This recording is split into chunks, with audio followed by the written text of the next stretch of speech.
तो आज हम लोग हिस्ट्री के सेमेस्टर 4 के हिस्ट्री के चैप्टर 3 का हम लोग करते हैं सजेशन, इंपॉर्टेंट क्वेश्चंस और आंसर। तो चलो देखते हैं। इस चैप्टर से भी 8 मार्क्स के प्रश्न नहीं आने वाले, सिर्फ 3 और 4 मार्क्स के प्रश्न आएंगे। तो 3 मार्क्स के हम लोग इंपॉर्टेंट क्वेश्चंस और आंसर्स को देखते हैं। तो देखो, पहला क्वेश्चन है, भारतीय संविधान की आत्मा किसे कहा जाता है और क्यों कहा जाता है? क्योंकि इस चैप्टर में हम लोग को थोड़ा इससे रिलेटेड पढ़ना है, संविधान से रिलेटेड। तो वही हम लोग वहीं से स्टार्ट करते हैं। पहला क्या है, भारतीय संविधान की आत्मा किसे और क्यों कहा जाता है? तो भारतीय संविधान की प्रस्तावना को संविधान की आत्मा की कुंजी कहा जाता है। आत्मा और कुंजी कहा जाता है किसको? प्रस्तावना को। किसको कहा जाता है? प्रस्तावना को। अंग्रेजी में बोले तो प्रियम्बल। ठीक है। तो कारण, इसमें संविधान के बुनियादी आदर्श, पवित्र लक्ष्य और दार्शनिक अवधारणाएं शामिल है। प्रस्तावना होता क्या है? तो हम लोग जब भी किताब खोलते तो किताब के सामने किताब का प्रस्तावना लिखा रहता है। ठीक है, हर किताब के सामने उसका प्रस्तावना लिखा रहता है, प्रियम्बल लिखा रहता है कि किताब क्यों लिखा गया है, किस लिए लिखा गया है। तो वो सब उसी को बोलते हैं प्रस्तावना। ठीक है, यह पूरे संविधान के सार प्रस्तुत करती है और किसी भी अनुच्छेद की व्याख्या में मार्गदर्शन प्रदान करती है। ठीक है, तो आओ उसके बाद हम लोग दूसरा क्वेश्चन पढ़ते हैं। भारतीय संविधान के 42वें संशोधन अधिनियम का क्या महत्व है? भारतीय संविधान के 42वें संशोधन अधिनियम का क्या महत्व है? तो भारतीय संविधान में 1976 में 42वां संशोधन हुआ था। इस संशोधन द्वारा प्रस्तावना में 3 शब्द जोड़े गए थे, समाजवादी, धर्मनिरपेक्ष और अखंडता। इसने संविधान के लक्ष्यों को अधिक स्पष्ट किया।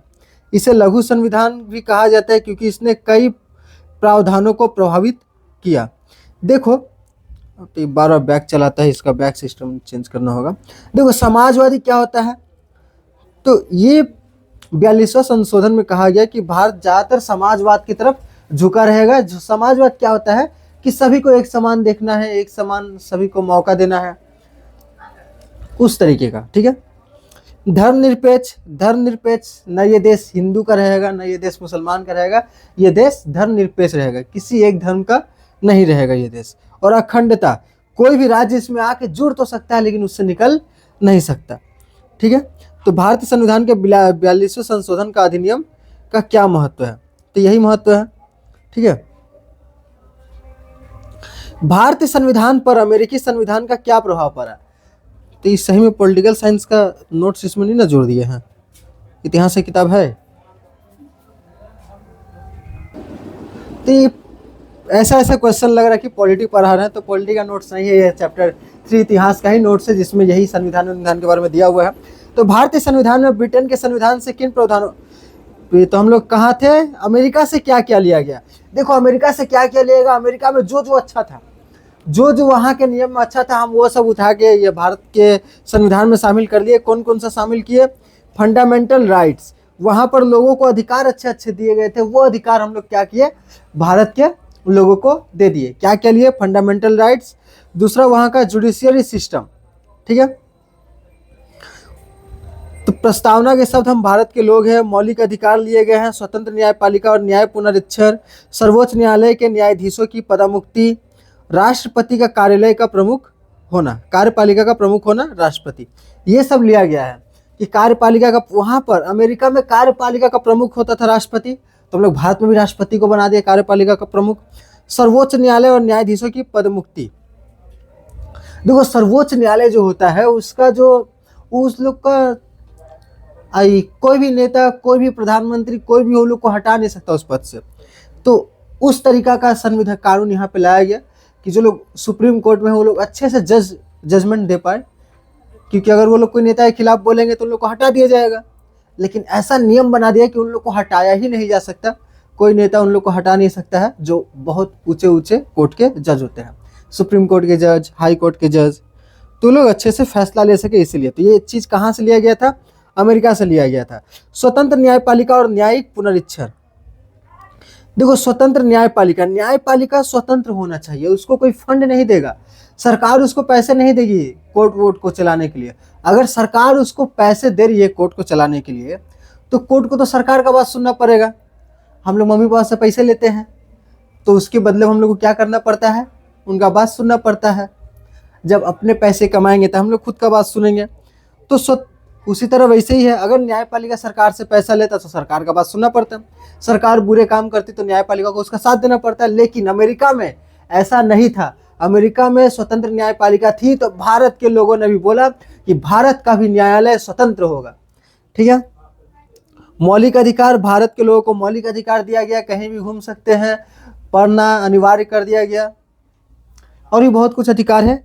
एक अधिकार को हटा दिया गया, वो अधिकार था संपत्ति का अधिकार। भारत का आदमी अगर है तो भारत में कहीं भी जाके जमीन जगह खरीद सकता है, लेकिन एक संपत्ति का अधिकार था कि वह संपत्ति तुम्हारा है और उस संपत्ति को तुम चाहो तो बेचो या फिर ना बेचो। अब इस संपत्ति का अधिकार को हटाया क्यों गया, पूछो। तो संपत्ति का जो अधिकार था उसको हटाया गया क्योंकि अब भारत सरकार को रोड बनाना है, रोड में पड़ गया किसी आदमी का घर। अब रास्ता तो ऐसा नहीं है कि सीधा जा रहा आदमी का घर आ गया, अब मोड़ के बनाए। वो आदमी को बोला है कि भाई अब तुम्हारा रास्ता का बीच में, हाईवे का बीच में तुम्हारा घर आ रहा है, तुम्हारा घर तोड़ना पड़ेगा, घर हमको बेच दो। अब वो आदमी बोल रहा है कि नहीं, संविधान में लिखा है संपत्ति का अधिकार है मेरा, ये संपत्ति हम नहीं बेचेंगे, नहीं देंगे। अब कोई भी आदमी जहाँ बचपन से रहा है नहीं बेचना चाहता है, बोला हम नहीं बेचेंगे अपना ज़मीन, नहीं देंगे घर वर। बोल रहा है कि तो हम लोग क्या करें, तो आप रास्ता मोड़ के बना दीजिए। अब बोला देखो हाईवे का बीच में तुम्हारा घर है, ट्रक व्रक आएगा उसको दिखाई नहीं दे तो हर घर पे चढ़ जाएगा, अभी नहीं बेचेगा। बोल रहा नहीं बेचेंगे, जाएगा कोर्ट में केस कर दिया कि ऐसे ऐसे बोल रहा है हमको। तो बहुत मामला आगे चला, फिर लास्ट में कोर्ट इसको रद्द कर दिया कि ये जो अधिकार लिखा गया है संपत्ति का अधिकार, ये गलत लिखा गया, इसको हटा दो। कब हटाया जा सकता है, जब सरकार को तुम्हारा जमीन किसी अच्छे काम के लिए चाहिए, तभी सरकार ही ले सकती है तुम्हारी जमीन और कोई नहीं। तो संपत्ति का अधिकार को हटाया गया, ठीक किया गया ताकि रास्ता उस्ता सीधा बन सके। रेल लाइन में किसी को घर वर चाहिए, मैंने रेल लाइन बिछाना उछाना हो तो सरकार उसको ठीक पैसे दे करके जमीन ले सके। तो ऐसे कामों के लिए संपत्ति का अधिकार हटाया गया। भारतीय संविधान में ब्रिटेन के संविधान के किन प्रावधानों को शामिल किया गया, तो भारत का जो संविधान है ब्रिटेन से क्या क्या लिया गया, तो वहाँ पर जो जो अच्छा चीज़ था वो हम लोग अपना लिए। तो क्या क्या अपनाए, वहाँ का संसदीय प्रणाली, ठीक है, वहाँ का पार्लियामेंट्री सिस्टम, संसदीय शासन प्रणाली हम लोग को समझ में बहुत कम आता है। ठीक है, क्या है हम लोग को अभी, मैंने हम लोग 11-12 क्लास पढ़ लिया, अभी भी समझ में नहीं आता क्या है, समझ में आया क्या है संसदीय प्रणाली, क्या है राज्यसभा विधानसभा, 11 क्लास में पढ़े थे, 12 में भी पढ़ाए थे, हमको खुद नहीं समझ में आया, तुम लोग कहाँ समझ में आएगा। देखो कौन है विधानसभा, कौन है ये सभा, वो हमको खुद नहीं समझ में आता, लोग बैठ के करता का चीज है। विधि का शासन, रूल ऑफ लॉ, तो देखो यहाँ से क्या लिया गया, जो शासन होगा वो किसके द्वारा होगा, तो जो रूल है उसी के द्वारा शासन होगा। जो इस किताब में लिखा है उससे अलग शासन नहीं हो सकता, इसमें जो लिखा है उसी के हिसाब से शासन होगा। रूल ऑफ लॉ, विधि का शासन होगा। ठीक है, कहाँ से लिया गया, ब्रिटेन से लिया गया। एकल नागरिकता, सिंगल सिटीजनशिप, सिंगल सिटीजनशिप क्या होता है, कोई भारत का आदमी है तो भारत का ही नागरिक रहेगा, अगर वो जाके किसी और देश का नागरिकता ले लेता है तो उसका भारत का नागरिकता हटा दिया जाएगा। तो कुछ है क्या है, एकल नागरिकता, ठीक है, सिंगल सिटीजनशिप, अगर वो कहीं और का नागरिकता ले लेता है तो उसको भारत का नागरिकता त्याग देना पड़ेगा। ठीक है, द्विसदनीय व्यवस्था और सर्वाधिक मत जीत प्रणाली, राष्ट्रपति की स्थिति ब्रिटेन के सम्राट के समाज संवैधानिक प्रधान।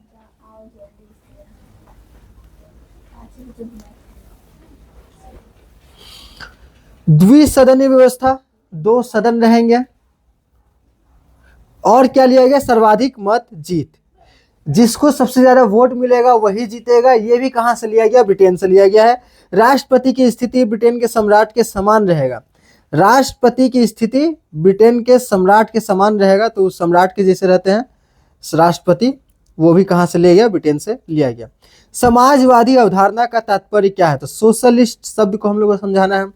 तो समाजवादी जो अवधारणा है उसका उद्देश्य है देश में आर्थिक समानता और गरीबों का कल्याण सुनिश्चित करना है।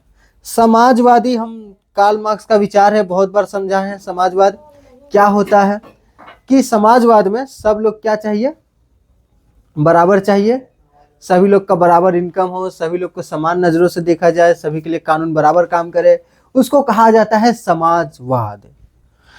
समाजवाद का उद्देश्य क्या था, देश में आर्थिक समानता लाना, गरीबों का कल्याण करना। इसमें क्या किया जाता है, अमीरों से पैसे लेकर के गरीबों को दिया जाता है, ठीक है, ताकि सामाजिक समानता, जो आर्थिक समानता है वो बनी रहे। मुख्य लक्ष्य क्या था, संसाधनों का न्यायपूर्ण वितरण करना, ठीक है, संसाधनों का न्यायपूर्ण वितरण करना। अमीर लोग के पास बहुत सारा संसाधन है तो उन लोगों से संसाधन लेकर के गरीबों को दिया जाता है। अमीरों से बहुत ज़्यादा टैक्स लिया जाता है, हम लोग पढ़े थे, बहुत ज़्यादा टैक्स है। तो वो टैक्स क्या होता है, दिया जाता है गरीबों को। समाज के वंचित वर्गों को मुख्य धारा में लाना और आर्थिक न्याय सुनिश्चित करना। तो समाजवाद का एक और लक्ष्य क्या था कि समाज के वंचित वर्ग, जिनको कि पढ़ाई लिखाई से बहुत सालों तक दूर रखा गया, उन लोगों को फिर से मुख्य धारा में लाना, उन लोगों को पढ़ाना लिखाना, उन लोगों को भी काबिल बनाना, ये सब समाजवाद का उद्देश्य था। नीति निदेशक सिद्धांत क्या है, डायरेक्टिव प्रिंसिपल्स से क्या तात्पर्य है। तो अनुच्छेद 36 से 51 तक ये कहाँ से लिया गया, आयरलैंड का संविधान से लिया गया है। कहाँ से लिया गया है, आयरलैंड के संविधान से लिया गया है। ये सिद्धांत राज्य को लोक कल्याणकारी नीतियां बनाने का निर्देश देते हैं। नीति निदेशक सिद्धांत ये क्या आती, ये क्या काम करता है, तो ये काम करता है कि किस तरह से नीतियां बनाना है वो बताया गया है 36 से 51 तक, ठीक है। अनुच्छेद 36 से 51 तक क्या है, नीति निदेशक सिद्धांत, कि कैसे नए प्रिंसिपल्स बनाने हैं, ठीक है, नया क्या, नया कानून, नया नीति कैसे बनाना है, वो सब यहाँ पे दिया हुआ है। उद्देश्य, भारत में सामाजिक और आर्थिक लोकतंत्र की स्थापना करना था। इसका उद्देश्य भारत में सामाजिक और आर्थिक लोकतंत्र की स्थापना करना। देखो प्रथम पंचवर्षीय योजना, बहुत सारा पंचवर्षीय योजना दिया हुआ है। इसमें इंपॉर्टेंट कौन सा है, प्रथम, द्वितीय, और आगे देखते हैं कौन कौन सा। तो देखो प्रथम में क्या हुआ था, सबसे पहले तो भारत के पास तीसरा भी था इंपॉर्टेंट, ठीक है, तीसरा भी इंपॉर्टेंट था। तो पहला देखो, सबसे पहले भारत इतना बड़ा देश था, उन लोग को पहले पेट भरना जरूरी था।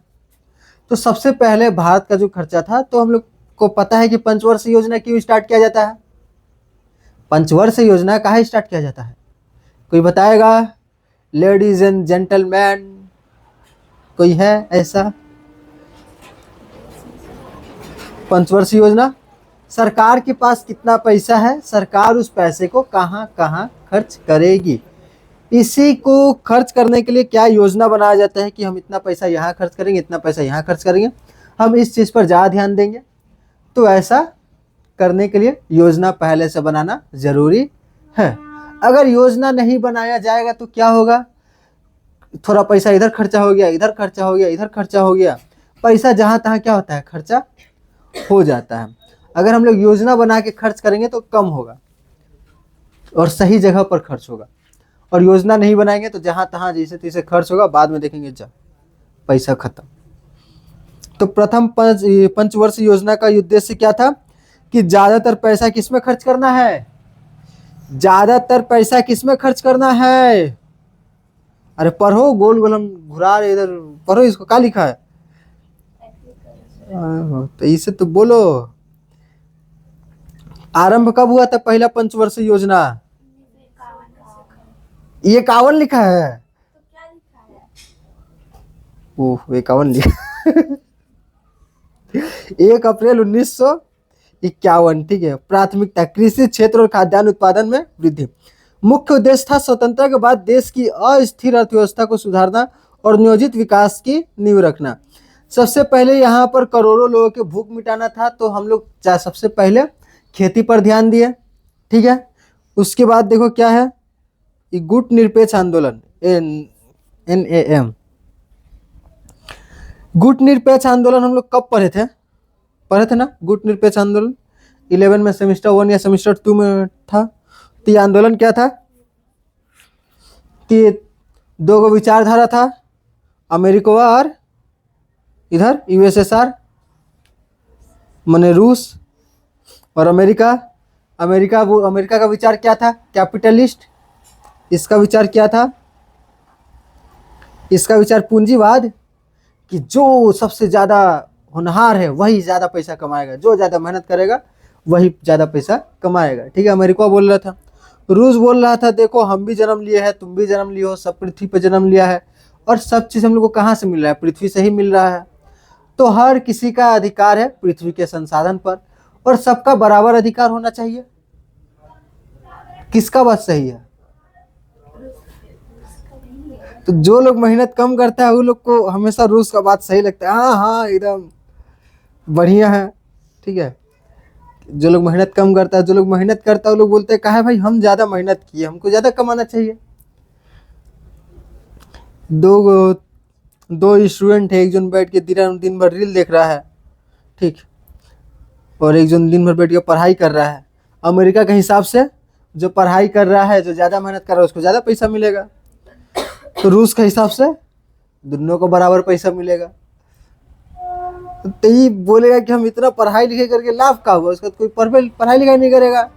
पैसा क्या एक तरह का मोटिवेशन है सही काम करने के लिए। ठीक है, तो शीत युद्ध, तो ये दोनों अपना विचार को फैलाने के लिए मार काट लगा दिया। तो पूरा दुनिया में सब देश को जाकर बोल रहा तू मेरा विचार अपनाएगा। भारत बोला हम किसी का विचार नहीं अपनाएंगे, हम दोनों का विचार अपनाएंगे।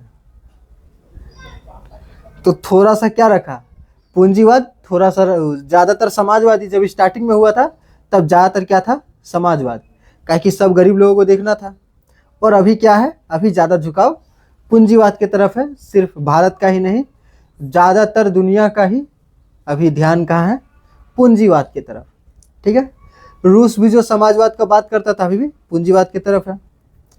चाइना भी अभी पूंजीवाद की ही तरफ है, ज़्यादातर समाजवादी है लेकिन पूंजीवाद भी है। भारत में समाजवाद भी है और पूंजीवाद भी है। समाजवाद का मतलब सब कुछ सरकार का होगा। कोई भी कंपनी क्या होगा? सब सरकार का होगा।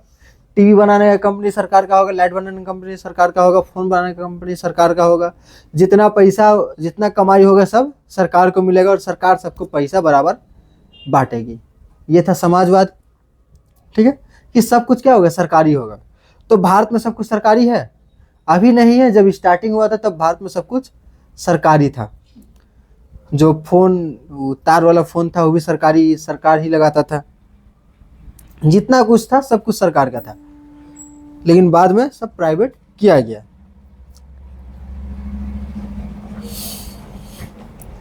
तो गुट निरपेक्ष आंदोलन क्या है? जो दोनों का विचार है, अमेरिका का विचार पूंजीवाद, इसका विचार कौन विचार है इसका? समाजवाद। इन दोनों से दूर हटके, इन दोनों के लफड़े से दूर हटना और अपना एक अलग से आंदोलन चलाना कि हम दोनों में से किसी के साथ नहीं है, हमें जो अच्छा लगता है हम वो करेंगे। स्वतंत्र विदेश नीति अपनाएंगे, वैश्विक शांति और संप्रभुता अपनी बनाए रखेंगे। ठीक है, तृतीय विश्व कहने से क्या तात्पर्य है? तो तीसरा विश्व युद्ध, जो कि तीसरे दल से आता है। कहां से आता है? तीसरा दल कौन है? गुट निरपेक्ष, जिसमें बहुत ही ज़्यादातर रोल भारत का रहा था और मिस्र के देश का रहा था। यहाँ पर मिस्र देश है, यहाँ का एक आदमी था, उसका एक अच्छा खासा रोल रहा और भारत के नेहरू चाचा का अच्छा खासा रोल था। देखो, लाल वाला इलाका समाजवाद, सादा वाला इलाका पूंजीवाद और हरा वाला इलाका तीसरा दुनिया गुट निरपेक्ष, कि दोनों में से किसी की तरफ नहीं है, ना इधर ना उधर। ठीक है,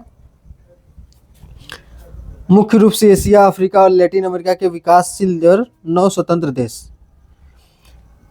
जहां इसके तरफ आता अमेरिका की तरफ तो रूस से दुश्मनी ले लेता, रूस की तरफ आता तो अमेरिका से दुश्मनी ले लेता। पवित्र उद्देश्य प्रस्ताव क्या था? तो इसको देखो कौन लाया था? जवाहरलाल नेहरू लाया था 16 दिसंबर 1946 को। भारत को स्वतंत्र संप्रभु गणराज्य घोषित किया गया। गारंटी, नागरिकों को न्याय, समानता व स्वतंत्रता की गारंटी दी गई। यही प्रस्ताव बाद में भारतीय संविधान की प्रस्तावना का आधार बनी। ठीक है, वो मेरा स्क्रीन फूटा हुआ है ना, तो 13 यहाँ 16 दिखाई दे रहा है, तो देखो यहाँ पे 13 दिसंबर को। तो पवित्र उद्देश्य प्रस्ताव नेहरू चचा बता के गए थे कि जब भी देश बनेगा तो उसमें सबको जस्टिस मिलेगा। क्या मिलेगा? जस्टिस मिलेगा, बराबर न्याय मिलेगा, इक्वलिटी, सभी को समानता भी मिलेगा और सभी को आज़ादी मिलेगी। ठीक है, सभी को आज़ादी मिलेगी। यही प्रस्ताव को क्या कहा जाता है? पवित्र प्रस्ताव। कौन सा प्रस्ताव? पवित्र प्रस्ताव। कब लाया गया था? 13 दिसंबर 1946। कौन चाचा लाए थे? नेहरू चाचा लाए थे। हिंदी में बोलेंगे तो क्या बोलेंगे? न्याय, समानता और स्वतंत्रता। इसी बात को लेकर के फ्रांस में हुआ था ये वाला क्रांति, और फ्रांस से पूरा दुनिया में फैला। ठीक है, ये विचार कहाँ से फैला? फ्रांस से फैला है। अब आते हैं हम लोग 4 नंबर के क्वेश्चन आंसर पर। ठीक है, 4 number question answer, important question answer देखेंगे। ये लोग कौन कौन है? लोग कोई जाना पहचाना चेहरा नहीं दिखाई दे रहा है, कोई पहचान में नहीं आ रहा। ठीक है, हम लोग पर दादा लोग हैं ये लोग। ठीक है, तो पर दादा और दादी। तो चलो पढ़ते हैं क्या लिखा है। संविधान सभा के समक्ष आने वाली प्रमुख कठिनाइयों का वर्णन कीजिए। संविधान सभा के सामने जो कठिनाई आई थी वो क्या क्या थी? देखो, संविधान सभा के सामने भारतीय संविधान का निर्माण करते समय अनेक गंभीर कठिनाइयां उपस्थित थी। सबसे पहली चुनौती भारत की विशालता और विविधता थी। इतना बड़ा देश है, सब जगह अलग अलग तरह के लोग रहते हैं। इधर बंगाली रहता है, उधर मद्रासी रहता है, इधर बिहारी रहता है। अब इतना आदमी के लिए अलग अलग नियम कानून कैसे बनाए? सब जगह का कल्चर अलग है, मुस्लिम लोग भी है। अब कैसे कानून बनाए समझ में नहीं आ रहा था, तो मुश्किल है। सबका रहन सहन अलग है, ये है वो है, भाषा अलग है। कैसे इतना बड़ा देश को जोड़ के रखना बहुत मुश्किल काम है।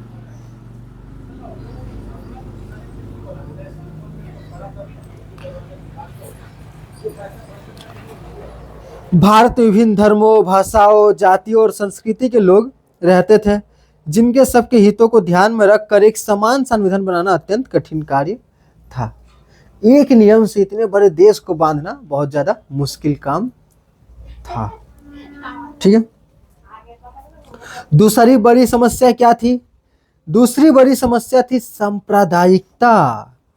देश विभाजन के बाद हुए दंगों और हिंसा ने समाज सौहार्द को कमजोर कर दिया था, जिससे संविधान निर्माण में एकता और भाईचारे की भावना बनाए रखना चुनौतीपूर्ण हो गया था।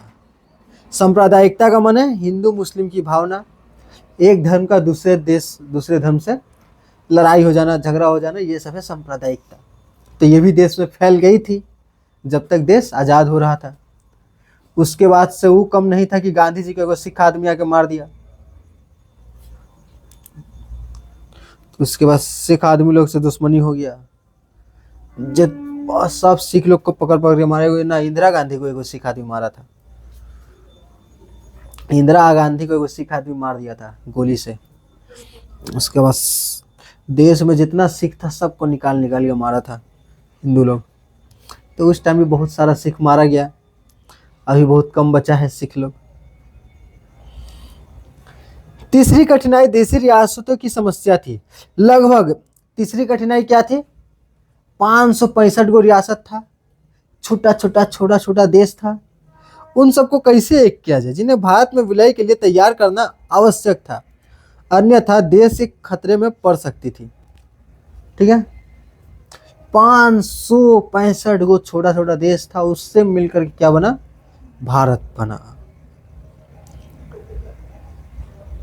इसके अतिरिक्त पिछड़े वर्गों, अनुसूचित जातियों और जनजातियों के अधिकारों की रक्षा और उनके सामाजिक आर्थिक उत्थान की व्यवस्था करना भी संविधान का एक काम था। ठीक है,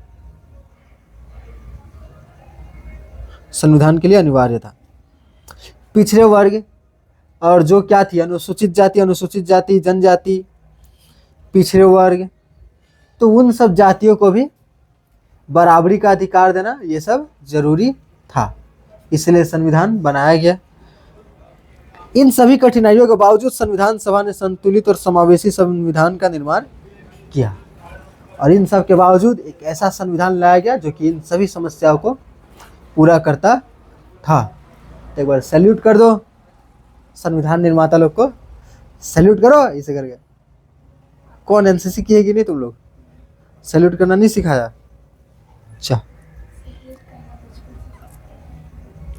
करो सैल्यूट, यही तो इनको करो सैल्यूट, यही बनाए थे मेन संविधान डॉक्टर भीमराव अंबेडकर। करो हाय बोलो हाय। तुम लोग गुस्सा से देख रहे, तुम लोग को पढ़ाई लिखाई कर रहे नहीं है तुम लोग, कितना गुस्सा है ये। पढ़ाई लिखाई करो। संविधान सभा के कार्यकरण के तरीकों पर प्रकाश डालिए।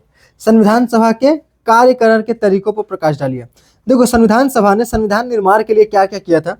तो संविधान सभा ने संविधान निर्माण के लिए एक लोकतांत्रिक, पारदर्शी और सुव्यवस्थित कार्यप्रणाली अपनाई। इसकी पहली बैठक 9 दिसंबर 1946 को ही संविधान सभा का गठन कर दिया गया। बोल दिया गया कि ये लोग बैठ के कानून बनाएंगे। ठीक है, तीन लोग का पहला मीटिंग होता है, कब होता है? 9 दिसंबर 1946 को मीटिंग होता है, जिसमें डॉक्टर सच्चिदानंद सिन्हा को अस्थायी अध्यक्ष चुना गया। फिर बाद में 11 दिसंबर 1946 को डॉक्टर राजेंद्र प्रसाद को संविधान सभा का अस्थायी अध्यक्ष नियुक्त किया गया। अध्यक्ष मतलब क्या होता है? लीडर। अध्यक्ष मतलब लीडर। तो सबसे पहले 9 दिसंबर को लीडर किसको बनाया गया? डॉक्टर सच्चिदानंद सिन्हा को। किसको? डॉक्टर सच्चिदानंद सिन्हा को। ये सब नाम याद रखना जरूरी है। 9 दिसंबर 1946 को किसको लीडर बनाया गया? डॉक्टर सच्चिदानंद सिन्हा को।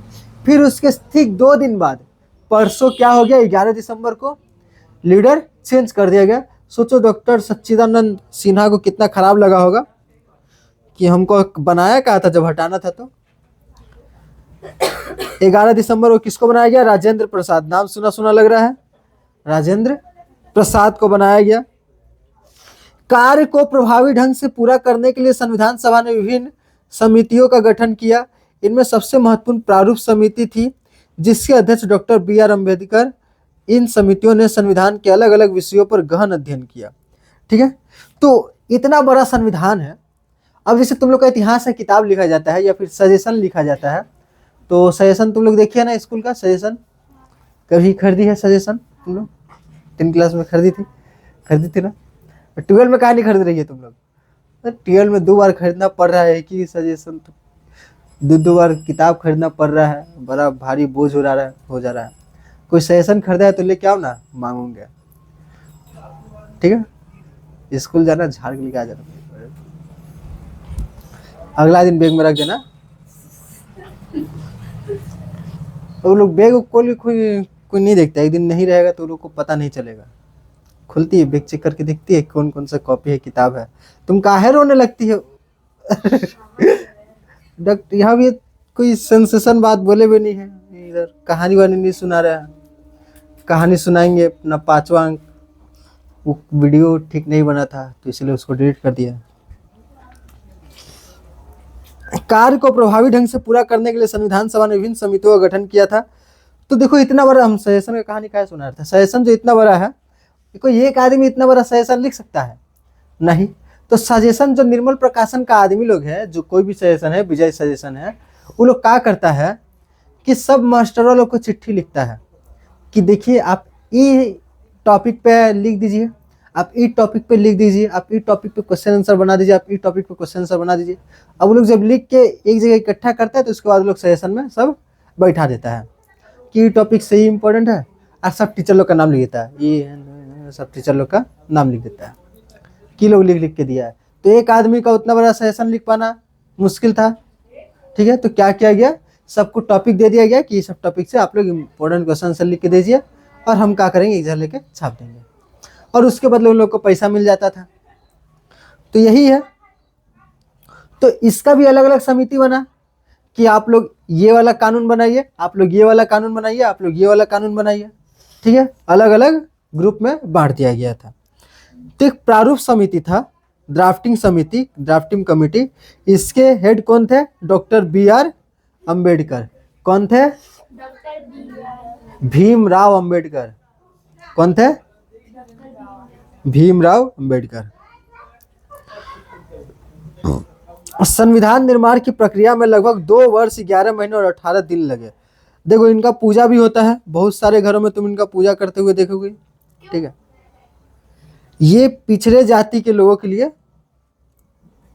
माने भगवान जैसे हैं। तो कैसे भगवान जैसे? पिछड़े जाति जिनको कोई छूता नहीं था, दूर से ही रहा जाता था, उन लोग का घर से पानी नहीं पिया जाता था, उन लोगों को ये लाने के लिए बहुत ज़्यादा कोशिश किए थे, आगे लाने के लिए। उन लोगों को सरकारी नौकरी में आरक्षण इन्होंने ही दिलाया है कि अगर वो लोग कम मार्क्स भी लाए तो उन लोग का सिलेक्शन हो जाएगा। ठीक है, तो आरक्षण वाला जो काम है इन्होंने ही करवाया था, डॉक्टर भीमराव अंबेडकर, जिससे कि पिछड़ी जातियों को बहुत ज़्यादा क्या मिला था? राहत मिला था। नहीं तो बहुत ज़्यादा भारत में छुआछूत था। ठीक है, आज भी है। बिहार में जाति पूछा जाता है, नाम क्या है? पंकज कुमार। असली कुमार की जगह कुमार के बाद काची आता है। काहे टाइटल काहे जानना है आपको? तो टाइटल इसीलिए जानना है कि अब पता तो चले कि खटिया में बैठाना है कि नीचे बैठाना है। अगर नीचे जाती हो तो नीचे बैठाया जाएगा, हाँ कोई ऊंचा जाती हो तो सर पे बैठा कर रहेगा। तो जाति देख करके क्या होता है, वहां पर सम्मान मिलता है, इसलिए जाति पूछा जाता है। ठीक है, संविधान निर्माण की प्रक्रिया में लगभग 2 वर्ष 11 महीने 18 दिन लगे। तो संविधान बनाना आसान नहीं था, 2 साल 11 महीना 18 दिन लग गया इस संविधान को बनाने में। इस दौरान विश्व के लगभग 60 देशों के संविधान का अध्ययन किया गया। 60 गो देश का संविधान पढ़ा गया और प्रत्येक अनुच्छेद पर विस्तृत बहस हुई। इस विचार विमर्श की प्रक्रिया ने भारतीय संविधान को व्यवहारिक, लोकतांत्रिक और अस्थायी स्वरूप प्रदान किया। लेकिन संविधान बन के लागू हो गया और आज के दिन 26 दिसंबर 1950 के दिन लागू हुआ था संविधान। ठीक है, अरे 26 जनवरी है ना, जनवरी बोले हम, दिसंबर कहाँ बोले, ज्यादा सुनाई था तुम लोग को। ठीक है, संविधान लागू कब हुआ था? आज के दिन हुआ था, 26 जनवरी को हुआ था। इसीलिए हम लोग आज क्या मनाते हैं? गणतंत्र, दीपावली मनाते हैं, रिपब्लिक, हिंदी में बोलो ना, गणतंत्र दिवस, रिपब्लिक डे। अच्छा इंग्लिश। देखो विश्व के विभिन्न संविधान से भारत ने कौन कौन से प्रमुख प्रावधान ग्रहण किए, तो यह भी इम्पोर्टेंट हो सकता है, क्या कि भारत ने बहुत सारे देशों से संविधान लिया था। तो बहुत लोग बोलता है कि संविधान थोड़ी है, तो दूसरा देश से चुराया गया है। तो चुराया क्या गया है? चुराया तो नहीं गया है, तो दूसरा देश को पढ़ करके वहां से जो अच्छा था यहाँ पर लागू कर दिया गया। और क्या, अच्छा ही बात है। जब पहले से सब जगह बना हुआ है तो सब अब खुद से मेहनत क्या करना, सब देश का नियम कानून पढ़े और जो अच्छा नियम कानून था अपने देश में लागू कर दिए। तो बहुत अच्छा काम किया इन्होंने, अपना नियम बनाने से अच्छा।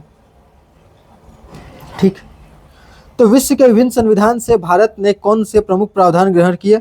भारतीय संविधान को विश्व का सबसे समृद्ध और व्यापक संविधान कहा जाता है, क्योंकि इसमें विभिन्न देशों के संविधान के श्रेष्ठ तत्वों को अपनाया गया है। ब्रिटेन के संविधान से भारत ने संसदीय प्रणाली अपनाई। ठीक है, याद रखना है, ब्रिटेन से क्या क्या लिया? संसदीय शासन प्रणाली। ठीक है, कि किस तरीके से शासन होगा? संसद के द्वारा शासन किया जाएगा। विधि का शासन होगा।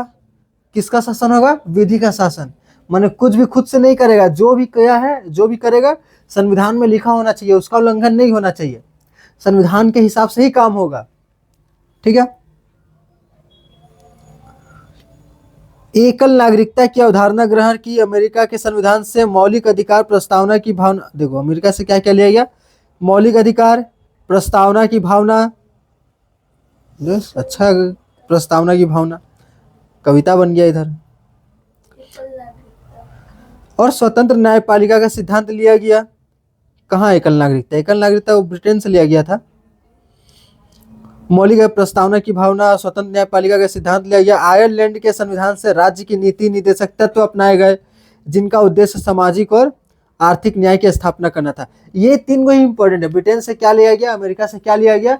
आयरलैंड से क्या लिया गया, यही सब पूछबे करता है। प्रस्तावना कहाँ से लिया गया, अमेरिका से लिया गया। मौलिक अधिकार कौन देश से लिया गया, अमेरिका से लिया गया। इंपॉर्टेंट वाला ही पूछता है, बाकी सब चुटपुटी वाला नहीं पूछता है, ठीक है। एकल नागरिकता कहाँ से लिया गया, ब्रिटेन से लिया गया। संसदीय प्रणाली ब्रिटेन से, विधि का शासन ब्रिटेन से। तो जो इंपॉर्टेंट कानून है वही सब एग्जाम में पूछता ही है, 1 मार्क्स के लिए। 1 मार्क्स का तो तुम लोग का नहीं है, तो ये सब लिखने से भी काम चल जाएगा। इसे तो चुटपुटिया बहुत सारा देश से लिया गया था, जिनका उद्देश्य सामाजिक और ये ऊपर लिए। कनाडा के संविधान से संघीय व्यवस्था के साथ सशक्त केंद्र की व्यवस्था ली गई। देखो संघीय व्यवस्था कहाँ से लिया गया था, कनाडा से लिया गया था, कनाडा से। तो कनाडा से क्या लिया गया था, संघीय व्यवस्था। संघीय व्यवस्था क्या चीज है कि भारत में कोई भी राज्य जुड़ तो सकता है, जुड़ने में उसका मर्जी है, लेकिन वो निकल नहीं सकता, अपना मर्जी से अलग नहीं हो सकता। तो ये क्या है, संघीय व्यवस्था, ठीक है। यूनियन ऑफ स्टेट, भारत क्या है, यूनियन ऑफ स्टेट। यूनियन माने संघ, और फेडरल स्टेट क्या बोलता है, जो राज्य अपने मर्जी से जुड़ा और जब मन टूट भी सकता है। देखो सशक्त केंद्र की व्यवस्था लाई गई। तो सशक्त केंद्र क्या होता है, जिसका केंद्र पावरफुल होगा, ठीक है। राज्य सरकार पावरफुल होगी, केंद्र सरकार, ममता दीदी ज्यादा पावरफुल की मोदी चाचा, मोदी भैया, मोदी चाचा। ममता दीदी हुई तो मोदी भैया।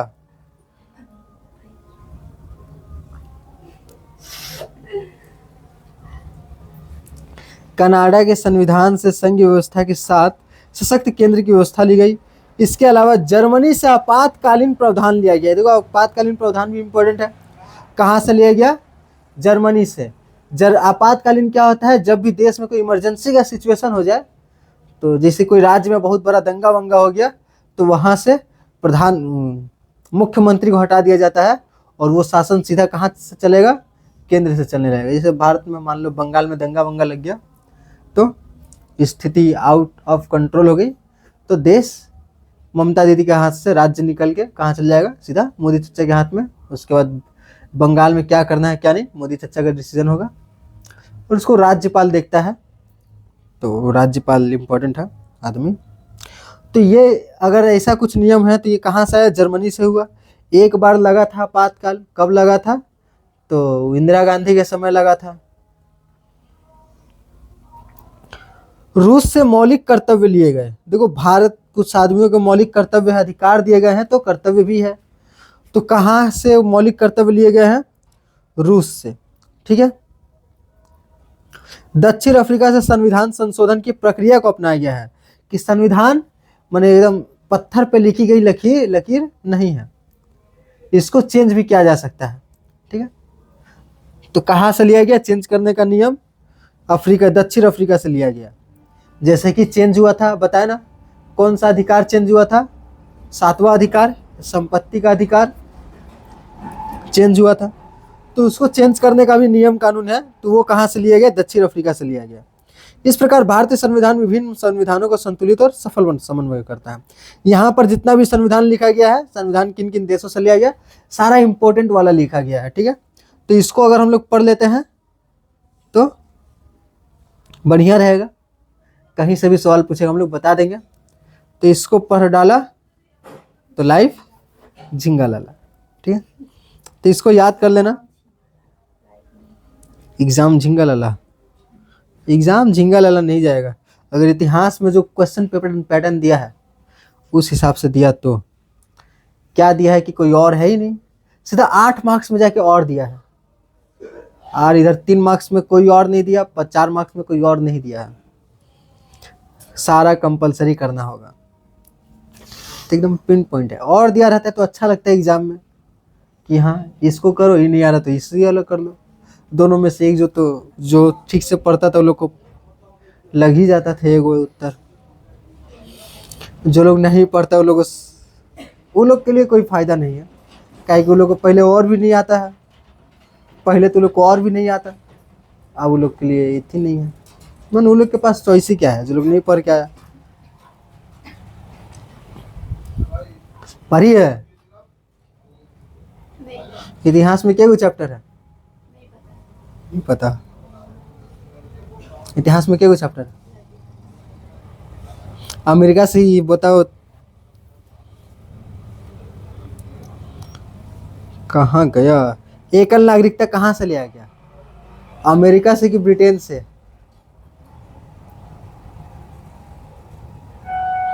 प्रथम पंचवर्षीय योजना की पृष्ठभूमि और उपलब्धियों का वर्णन कीजिए। तो देखो, प्रथम पंचवर्षीय योजना की पृष्ठभूमि क्या थी? तो स्वतंत्रता के समय भारत की आर्थिक स्थिति अत्यंत कमजोर थी। विभाजन के कारण खाद्यान्न संकट, शरणार्थियों की समस्या,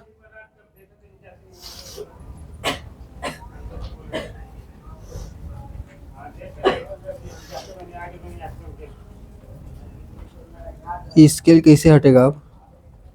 स्केल आया कहाँ से, हट गया, ठीक है। इन परिस्थितियों को सुधारने के लिए 1951 से 1956 के दौरान प्रथम पंचवर्षीय योजना लागू की गई। यह योजना मुख्यतः हैरोल्ड डोमर मॉडल पर आधारित थी और इसमें कृषि को सर्व प्राथमिकता दी गई थी। कौन से मॉडल पर आधारित थी? Harold Domar model. Harold Domar model माने इसमें क्या था कि सबसे पहले तो हम लोग को भूख मिटाना अपना, उसके बाद दूसरा काम पे ध्यान देंगे। पहले पेट भरेगा, उसके बाद दूसरा काम पर ध्यान देते हैं हम लोग, ठीक है। तो यही हैरोल्ड डोमर मॉडल यही था, ठीक है। दूसरा मॉडल भी याद रखना, वो तुम लोग का इकोनॉमिक्स में है। इकोनॉमिक्स में 2 चैप्टर पर है, तीसरा चैप्टर में आएगा। दूसरी पंच योजना के बारे में पढ़ना, उद्योग। हैरोल्ड डोमर मॉडल पर आधारित थी और उसमें कृषि को सर्व प्राथमिकता दी गई थी योजना। तो कौन से मॉडल पर आधारित थी? हैरोल्ड डोमर मॉडल पर। इसके तरफ बोलो तुम लोग, और उसके तरफ थोड़ा जोर से, खाती पीती घर की है। हैरोल्ड डोमर मॉडल पर आधारित थी, इसमें कृषि को सॉरी तो कहाँ गया उद्देश्य। यह योजना की प्रमुख उपलब्धियों की खाद्यान्न उत्पादन में उल्लेखनीय वृद्धि शामिल थी, जो 51 मिलियन टन से बढ़कर 59 मिलियन टन हो गया। तो यह अच्छा हुआ था, 51 मिलियन टन से कितना हो गया? 69, लगभग 70 मिलियन टन हो गया, ठीक है। इसके साथ ही भाखड़ा नांगल और हीरा कुंड जैसी बड़ी सिंचाई परियोजना की शुरुआत हुई। सामुदायिक विकास कार्यक्रम के माध्यम से ग्रामीण विकास की नींव रखी गई। इस प्रकार प्रथम पंचवर्षीय योजना ने नियोजित विकास को मजबूती आधारशिला स्थापित की, ठीक है। तो इस पे किस पे ध्यान दिया गया? कृषि पर ध्यान दिया गया। और कृषि पर ध्यान कैसे दिया गया? सिंचाई के लिए डैम बनाया गया। क्या बनाया गया? सिंचाई के लिए डैम बनाया गया कि नदी का पानी रोक करके वहां से पानी हम लोग निकाल लेंगे, ठीक है। तो कौन कौन सा बना है? भाखड़ा नांगल और हीराकुंड, ठीक है।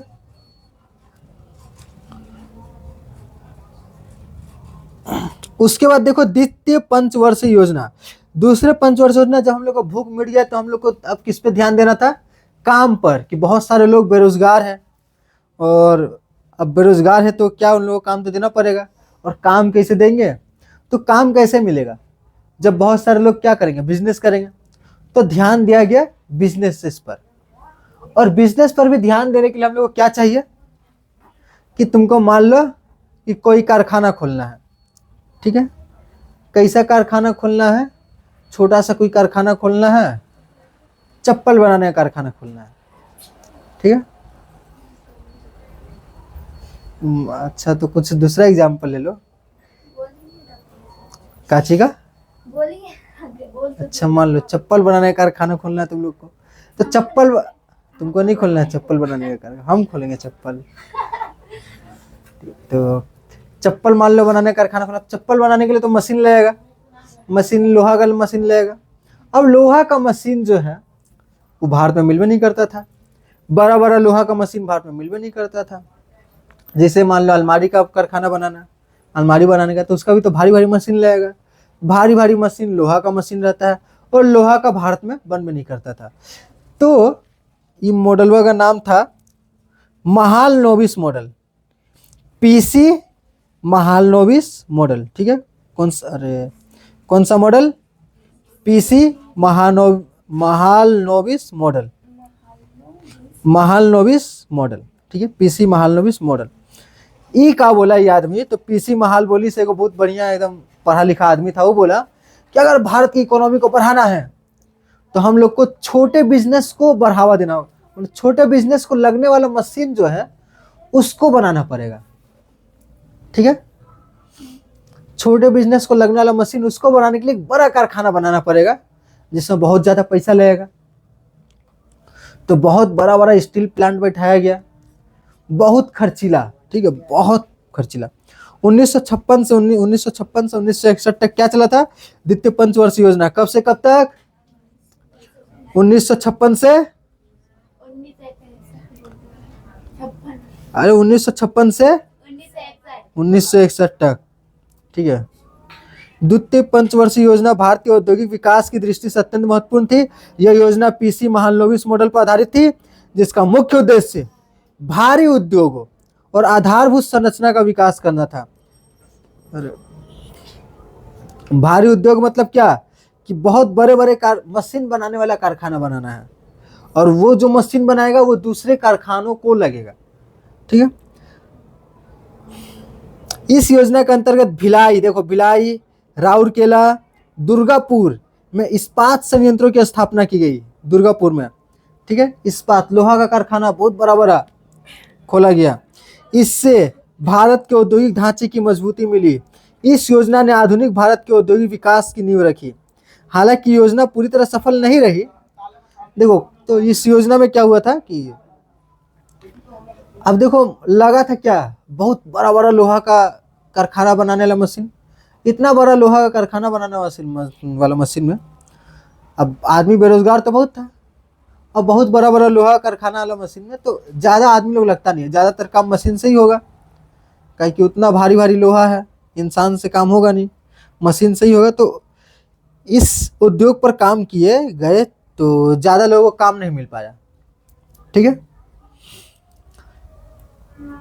बेरोजगारी की समस्या क्या रही? बनी रही। ठीक है, जनसंख्या बढ़ती गई और बेरोजगारी की समस्या बनी रही, जिसके कारण ये मॉडल सक्सेसफुल उस समय नहीं था, लेकिन बाद में जब छोटा छोटा और कारखाना खुला तो काम तो आया ही, तो एक अच्छा काम था। अब इससे एक बहुत बड़ी समस्या बन गई थी। इतना बड़ा बड़ा कारखाना खोलने में करोड़ों करोड़ों रुपया खर्चा हो गया, उसके बाद भारत के पास पैसा ही नहीं बचा। तो लोग उद्योग ये थी, खेती पर पैसा खर्चा नहीं कर पाया, और खेती पर पैसा खर्चा नहीं कर पाया तो खाने के लिए अनाज ही नहीं था देश के पास। तो फोन लगाया अमेरिका को, अमेरिका बोला चिंता मत करो, हमारा इधर एगो स्कीम काम कर रहा है, PL480 स्कीम काम कर रहा है। तो इसका तहत अमेरिका क्या करता है, जो गरीब देश है, जो विकासशील देश है, उन लोग को खाना प्रोवाइड करता है, थी चावल गेहूं देता है, कम दाम पर चावल गेहूं देता है। ठीक है, तो जो हम लोग का राशन में चावल मिलता है वही वाला चावल अमेरिका दिया था भारत का आदमी लोग खाने खातिर। भारत का आदमी को लग गया खराब, वो लोग वहाँ पे जैसे कि खाता नहीं है बहुत कोई राशन वाला चावल, ठीक, तो गाय बकरी को खिलाने के लिए सब बेच देता है। तो वैसे ही वो लोग भी, अमेरिका वाला आदमी लोग भी वो सब चावल खाता नहीं था, क्या करता था, अपने पशुओं को खिलाता था, और वही चावल अमेरिका क्या किया, दे दिया भारत को, लो भाई खाओ पेट भरो अपना। तो भारत बोल रहा है कि अमेरिका बोल रहा है कितना बढ़िया काम किए हम लोग, अब भारत का अमीर आदमी लोग सब चावल खाएगा, भारत को लग गया बहुत खराब। अब उसके बाद तीसरा पंचवर्षीय योजना निकाला वो लोग। अब देखते हैं तीसरा पंचवर्षीय योजना, तो किताब में तो दिया हुआ है, यहाँ पर नहीं दिया हुआ है। तीसरा पंचवर्षीय योजना में ऐसा ना कृषि पर ध्यान दिया कि उसके बाद से भारत में खाना इतना ज़्यादा हो गया कि अब दूसरा देश को हम लोग खाना दे सकते हैं। माने आज भी खाना अच्छा खासा है भारत पे, इतना ज़्यादा अनाज हो जाता है कि हम लोग स्कूलों में फ्री में चावल बंटवा सकते हैं। ठीक है, फट जाएगा फोन, गर्म हो गया ना, क्या हो रहा है, वाइब्रेट हो रहा है, नोटिफिकेशन आ रहा होगा। अधिक खर्च के कारण राजकोष से घाटा बढ़ गया। इस प्रकार इंस्टाग्राम ये सब ग्रुप में आते रहता है ना, टेलीग्राम वाला ग्रुप में मैसेज आते रहता है। फिर आ रहे वो सेमेस्टर 4 वाला जो ग्रुप है वो लोग बताते रहता है अपने में, तो आते रहता है। भारी उद्योगों पर अधिक खर्च के कारण राजकोषीय घाटा बढ़ गया। इस प्रकार महत्व के बावजूद योजना को कई आर्थिक कठिनाइयों का सामना करना पड़ा। ठीक है, तो महालनोबिस ये जो मॉडल है कहा ना, महालनोबिस मॉडल, ये काम तो अच्छा किया लेकिन थोड़ा सा भारत पे संकट आ गया था। इसके बाद हरित क्रांति हुआ था। देखो 8वीं पंचवर्षीय योजना इंपॉर्टेंट है। 8वीं पंचवर्षीय योजना कब से कब तक? 1992 सिर्फ तुम बोलो तो जोर से बोलो। 8वीं पंचवर्षीय योजना भारतीय अर्थव्यवस्था में ऐतिहासिक परिवर्तन लेकर आई। इसके पृष्ठभूमि 1991 के गंभीर आर्थिक संकट से जुड़ी थी, जब भारत को भुगतान संतुलन की समस्या का सामना करना पड़ा था। देखो होता क्या चीज है कि हम लोग को अगर बाहर देश से कोई भी सामान खरीदना है, अगर हम लोग को क्या करना है, बाहर देश से कोई भी सामान खरीदना है, तो गांधी जी को देकर के बाहर देश से सामान नहीं खरीद सकते हैं। गांधी जी का मतलब भारत देश का नोट, भारत के नोट को दे करके हम लोग बाहर देश का सामान नहीं खरीद सकते हैं। बाहर देश का सामान खरीदने के लिए क्या चाहिए? हरा नोट, हरी पत्ती। हरी पत्ती किसको बोला जाता है? डॉलर को, अमेरिका का पैसा को। हम लोग को क्या चाहिए? हरा नोट। अगर बाहर देश से कुछ खरीदना है तो क्या चाहिए? हरा नोट। ठीक है, तो हरा नोट माने अमेरिका का डॉलर। अब भारत को तो उस समय बहुत ज्यादा पैसा चाहिए था, तो वो लोग डॉलर से इधर खर्चा कर रहा है, ये खरीद रहा, वो खरीद रहा, और भारत का कोई सामान नहीं खरीद रहा था, और भारत दूसरा देश से सामान खरीदते जा रहा था। तो भारत का डॉलर खत्म हो जाएगा ना। भारत का डॉलर खत्म हो जाएगा तो भारत कोई दूसरा देश से सामान खरीद पाएगा? नहीं खरीद पाएगा। तब भारत को क्या करना पड़ेगा? नोट छापना पड़ेगा। नोट छापने से क्या होता है? बाहर में सभी चीज का दाम बढ़ जाता है, इन्फ्लेशन आता है। चादर कहाँ गया? चादर ठंडा नहीं है, ठंडा नहीं है। तो पहले भी तो ठंडा नहीं था उतना तो देखो, तो क्या बोल रहे थे, डिस्टर्ब कर दिया। सजेशन में किताब उताब कहाँ गया? खाली मैथ किताब ले गई है। सजेशन से पढ़ते नहीं। ओहो अच्छा ठीक है। तुम क्या बोल रहे थे? तो किसी भी चीज को भारत किसी दूसरा देश से खरीदना तो क्या चाहिए? डॉलर। और समस्या क्या आ गया था कि इतना ना डॉलर खर्चा कर दिया था भारत के आदमी लोग कि अब भारत के पास डॉलर नहीं बचा था। अब हम लोग को बाहर देश से सामान खरीदने से पहले क्या चाहिए? डॉलर खरीदना पड़ेगा। आज $1 खरीदने हम लोग को 90 रुपया देंगे तो $1 मिलता है। हम लोग को 90 रुपया देंगे तो $1 मिलता है। पहले 50-60 पे था उस समय। तो वही समस्या का समाधान यहाँ पर लाया गया था। क्या लाया गया था? तो दूसरा देश को बोला गया कि आप यहाँ पर फैक्ट्री खोलो। पहले भारत की अर्थव्यवस्था कैसी थी? बंद अर्थव्यवस्था थी। कैसी अर्थव्यवस्था थी? बंद अर्थव्यवस्था थी कि भारत में आकर के कोई दूसरा कंपनी अपना बिजनेस नहीं खोल सकता है। भारत का ही, इससे क्या होता था कि भारत देश का आदमी लोग भारत का ही चीज खरीदेगा तो भारत का आदमी लोग को लाभ होगा। अगर बाहर देश का आदमी भारत में आकर के फैक्ट्री लगाएगा, अपना सामान बेचेगा, तो भारत का पैसा कहाँ चल जाएगा? दूसरा देश चल जाएगा। लेकिन अब भारत को क्या चाहिए? पैसा का दरकार है। तो भारत बोला कि आओ भाई, हमारे यहाँ पर अब कारखाना खोल सकते हो, कारखाना खोलो, जो सामान बेचना है बेचो, और बदले भारत को क्या चाहिए? पैसा चाहिए, डॉलर चाहिए। तो लोग आए भारत में, जैसे सब फोन वोन आज भारत में बन रहा है। क्यों बन रहा है? 1992 में क्रांति, ये सब मॉडल आया था इसलिए। ठीक है, 8वीं पंचवर्षीय योजना आया था इसलिए भारत को, इसको एलपीजी सुधार भी कहा जाता है। लिबरलेशन, प्राइवेटाइजेशन और ग्लोबलाइजेशन। प्राइवेटाइजेशन, अच्छा देखो, एल से लिबरलाइजेशन, का पता क्या बोलता है। फिर हमको प्यास लगा है, तुम लोग पानी खत्म कर दी। देखो एलपीजी, लिबरल, प्राइवेटाइजेशन और ग्लोबलाइजेशन। ठीक है, हिंदी में बोलेंगे तो क्या बोलेंगे? उदारीकरण, निजीकरण और वैश्वीकरण। ठीक है, उदारीकरण माने कोई भी, देखो पहले बहुत ज्यादा नियम कानून था, किसी को भी अपना बिजनेस स्टार्ट करना, ये कागज वो कागज, ये लाइसेंस वो लाइसेंस, बहुत तरह का लाइसेंस बनाना पड़ता था, बहुत तरह का परमिशन लेना पड़ता था। उसको आसान कर दिया गया कि अब ज्यादा तरह का परमिशन लेना नहीं होगा, ज्यादा तरह का तुमको लाइसेंस बनाना नहीं होगा। उसी को क्या कहा गया? उदारीकरण। क्या कहा गया?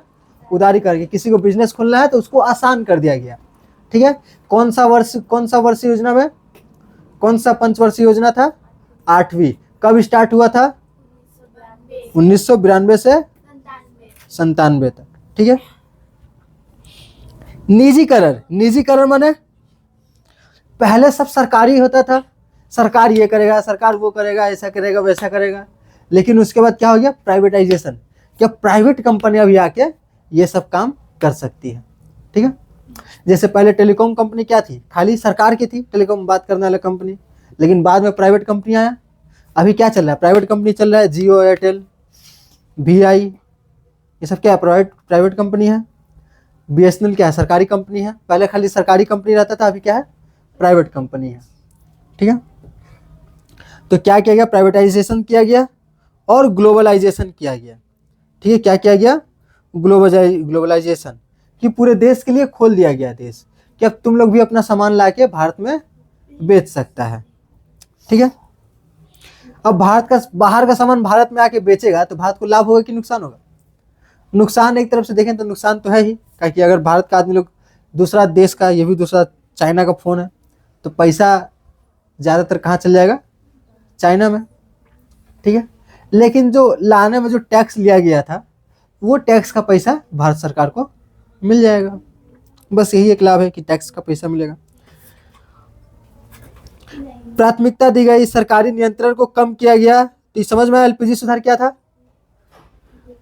निजी क्षेत्र को अधिक अवसर दिए गए। इस योजना के परिणाम स्वरूप औद्योगिक उत्पादन और सेवा क्षेत्र में तीव्र वृद्धि हुई। गरीबी दर में उल्लेखनीय कमी आई और जो लगभग 36% से घटकर 26% रह गई। तो ये वाला ये जो योजना आया था बहुत ही अच्छा आया था। ठीक है, इसके साथ ही विदेशी मुद्रा भंडार में भी सुधार हुआ। इस प्रकार 8वीं पंचवर्षीय योजना ने भारत अर्थव्यवस्था को वैश्विक प्रतिस्पर्धा के लिए तैयार किया। ठीक है, 7वां नंबर, गुट निरपेक्ष आंदोलन के संस्थापक के रूप में नेहरू चच्चा का योगदान का वर्णन करो। तो देखो, गुट निरपेक्ष आंदोलन में नेहरू चच्चा बहुत ही अच्छे लीडर रहे थे। पंडित जवाहरलाल नेहरू गुट निरपेक्ष आंदोलन के प्रमुख शिल्पकारों में से एक थे। शिल्पकार माने जो ग्रुप को बनाता है, तैयार करता है। उन्होंने शीत युद्ध के दौर में भारत को किसी भी शक्ति गुट से दूर रखते हुए स्वतंत्र विदेश नीति अपनाने पर बल दिया। शीत युद्ध में क्या होता था? अमेरिका और रूस डायरेक्ट लड़ाई नहीं करता था, किसी देश के साइड से जाके लड़ाई करता था वो लोग। तो बड़ा खतरनाक था शीत युद्ध। तुम लोग का पिछला सिलेबस में शीत युद्ध दिया हुआ था अच्छा से डिटेल में, 12th क्लास में ही दिया हुआ था। हाँ, पहले वाले सिलेबस में। हाँ अच्छा, अगला साल भी दिया हुआ था। 11 में शीत युद्ध दिया हुआ था, तो भी है, पहले 12 में था।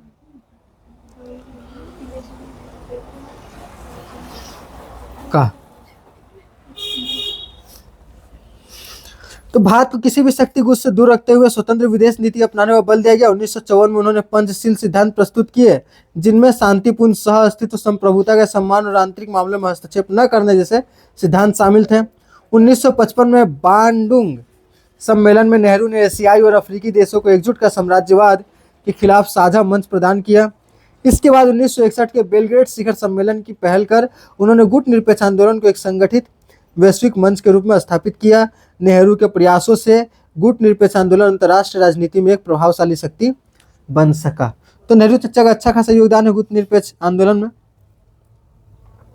अगर नेहरू चच्चा नहीं होते, दिमाग नहीं लगाते, तो आज भारत को भी ऐसी बंटवारा कर देता ये लोग, रूस और अमेरिका। बहुत सारा देश को तबाह कर दिया, उत्तर कोरिया, दक्षिण कोरिया आज सुनने को मिलता है। पहले वो लोग एक ही देश था, कोरिया। अब उत्तर कोरिया को रूस वाले लोग सपोर्ट कर दिया, दक्षिण कोरिया को अमेरिका वाले लोग सपोर्ट कर दिया, वो दोनों को दुश्मन बना दिया। डायरेक्ट लड़ाई नहीं कर रहा है रूस और अमेरिका, क्या कर रहा है? साइड से कैसे लड़ाई करेगा?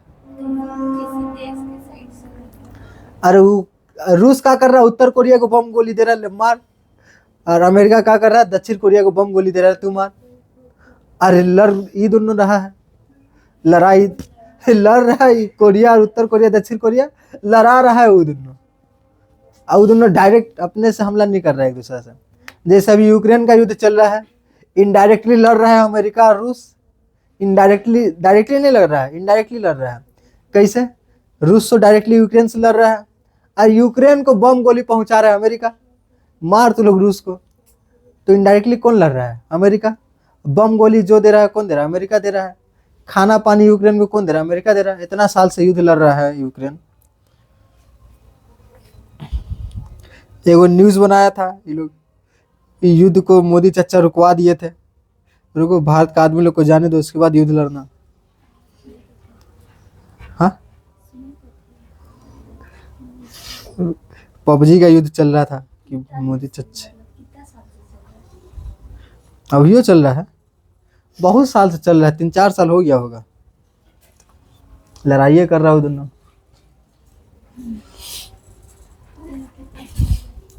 भारत में उदारीकरण की शुरुआत क्यों की गई?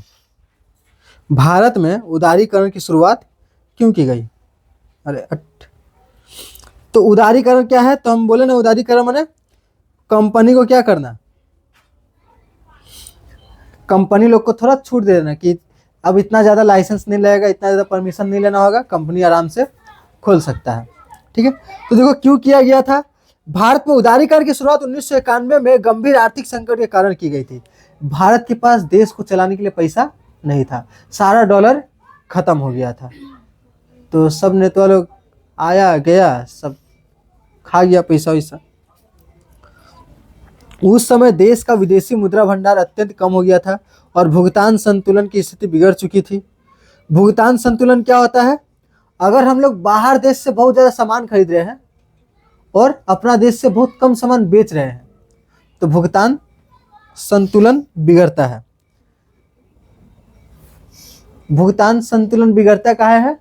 जब हम लोग बाहर देश से बहुत सारा सामान खरीदे, बहुत सारा सामान खरीदे तो डॉलर तो ज़्यादा चल गया, तो कुछ नहीं ना लगा, तो बहुत सारा सामान खरीदे तो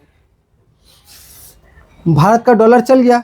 ठीक है, और हम लोग बहुत कम सामान बेच पाए तो बहुत कम डॉलर आया। मान लो $10 का सामान खरीद ले और कोई दूसरा कोई हम लोग से $2 का ही सामान खरीदा, तो हम लोग के पास कितना डॉलर नुकसान हुआ? $10 का सामान खरीदे तो $10 चला गया, और सिर्फ हम लोग $2 का सामान बेच पाए, तो खाली 2 ही डॉलर आया ना हम लोग के पास, 10 चला गया, तो मतलब कि हम लोग के पास कितना घाटा हुआ? $8 का घाटा हुआ। जितना डॉलर कम होगा उतना हम लोग बाहर देश से सामान कम खरीद पाएंगे। ठीक है, तो बढ़ते राजकोषीय घाटे, आयात खर्च के कारण भारत लगभग दिवालियापन की स्थिति में पहुंच गया था। अगर ई वाला खराब हो जाता, अगर ई वाला पंचवर्षीय योजना बिगड़ जाता, हाँ, अगर ई वाला पंचवर्षीय योजना बिगड़ जाता, तो अगर ये वाला पंचवर्षीय योजना बिगड़ जाता, तो चुप रहेगी, फुसफुस मत करो, बाहर में जाएगा हंसना। अगर ये वाला पंचवर्षीय योजना बिगड़ जाता तो पूरा देश बर्बाद हो जाता। कहाँ से? ना हम पी लेंगे, हम पीएंगे ना घर जाएगा पीना। बढ़ते राजकोषीय घाटे और आयात खर्च के कारण भारत लगभग दिवालियापन की स्थिति में पहुंच गया था। ऐसी परिस्थितियों में भारत को विश्व बैंक और अंतर्राष्ट्रीय मुद्रा कोष से ऋण लेना पड़ा। देखो कहाँ से लोन लेना पड़ा था? IMF, विश्व बैंक, वर्ल्ड बैंक और IMF से लोन लेना पड़ा था।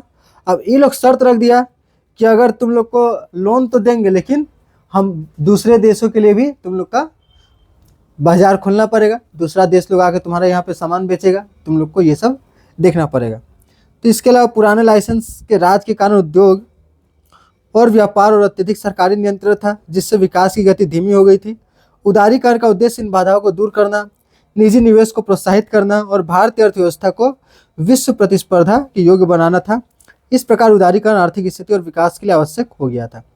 तो इसलिए उदारीकरण आया था। इसको पढ़ लेना अच्छे से, नहीं समझ में आएगा तो फिर से पूछना, ठीक है।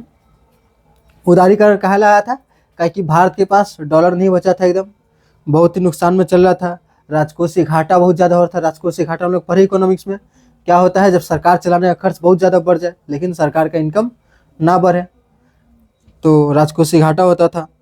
और राजकोषीय घाटा तो लोग को लोन लेने की जरूरत पड़ा। अब लोन जिससे लिया गया तो लोग लोन के साथ शर्त भी रखा कि तुम लोग को अब थोड़ा छूट देना पड़ेगा।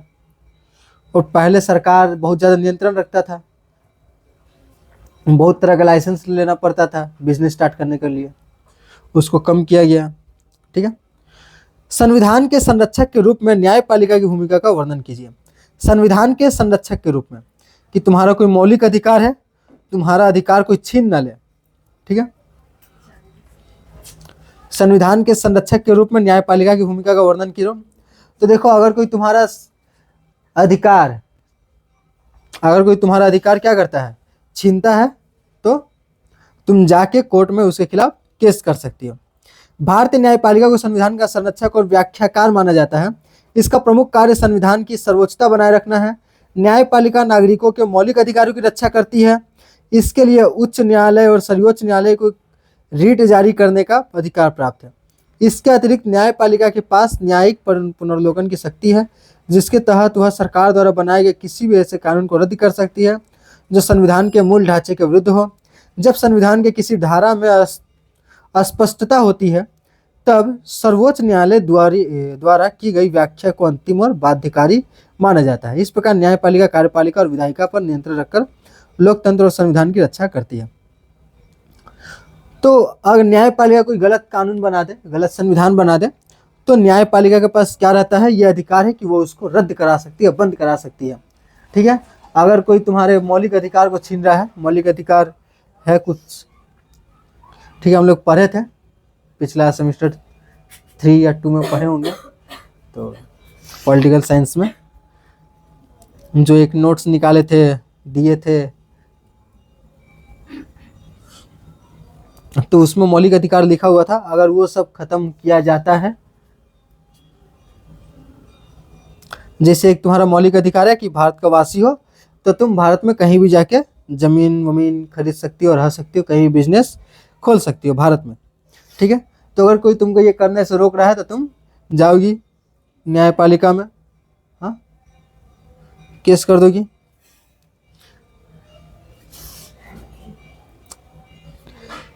स्वतंत्रता के बाद भारत में नए युग की शुरुआत किस प्रकार हुई? तो 15 अगस्त 1947 भारत के लिए केवल सत्ता परिवर्तन का दिन नहीं था, बल्कि नए युग के राष्ट्र निर्माण की शुरुआत थी। 26 जनवरी 1950 को संविधान लागू होने के साथ भारत एक संप्रभु, समाजवादी, धर्मनिरपेक्ष और लोकतांत्रिक गणराज्य बना। सरदार वल्लभ भाई पटेल के नेतृत्व में देशी रियासतों का विलीनीकरण कर एक अखंड भारत का निर्माण किया गया। इसके साथ ही पंचवर्षीय योजनाओं के माध्यम से नियोजित आर्थिक विकास की शुरुआत हुई, जिससे उद्योग और कृषि दोनों क्षेत्रों का विकास हुआ। सामाजिक क्षेत्र में जातिवाद, छुआछूत और भेदभाव के विरुद्ध कानूनी सुधार किए गए। इस प्रकार स्वतंत्रता के बाद भारत में राजनीतिक, आर्थिक और सामाजिक परिवर्तन के साथ एक नया युग का प्रारंभ हुआ। तो भारत देश आज़ादी के बाद कैसे खड़ा हुआ, वो लिखना है यहाँ पे उत्तर। और इसी के साथ हम लोग का चैप्टर 3 खत्म होता है। तो खत्म होने के बाद ये कितना मिनट का बन गया वीडियो, कितना मिनट का है, कहाँ लिखा, 1 घंटा 8 मिनट। कोई देखेगा इतना बड़ा वीडियो, ठीक है, कोई देखे चाहे ना देखे। Tata bye bye. इसके बाद हम लोग पढ़ेंगे अध्याय 4 बांग्लादेश, और अध्याय 4 लास्ट है। इसके बाद इतिहास खत्म हो जाएगा। तो अच्छा बात है, कल इतिहास खत्म हो जाना चाहिए। कल कितना तारीख है? कल 27 तारीख है। फिर इकोनॉमिक्स, फिर पॉलिटिकल साइंस का, अरे इकोनॉमिक्स का चैप्टर बाकी है, पॉलिटिकल साइंस तो किया हुआ है, उसको रिवाइज करना है। जैसे ये इतिहास का रिवीजन चल रहा है, पढ़ा थोड़ी रहे हैं।